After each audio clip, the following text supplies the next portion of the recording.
السلام علیکم۔ کل امریکی سفیر نے عمر ایوب سے قومی اسمبلی کے چیمبر میں ان سے ملاقات کی ہے۔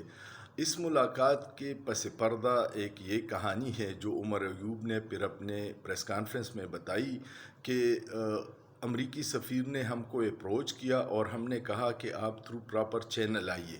پھر انہوں نے وزارت خارجہ کو اپروچ کیا اور وزارت خارجہ نے یہ میٹنگ ارینج کی ہے۔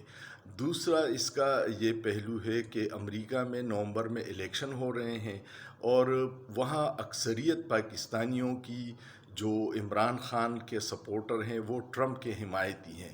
بائیڈن کو یہ خطرہ ہے کہ وہ سارے سرویز میں آگے ہے، تو امریکی سفیر اگر تحریک انصاف کو انگیج کریں گے تو شاید ہمیں یہاں کوئی فائدہ ہوگا۔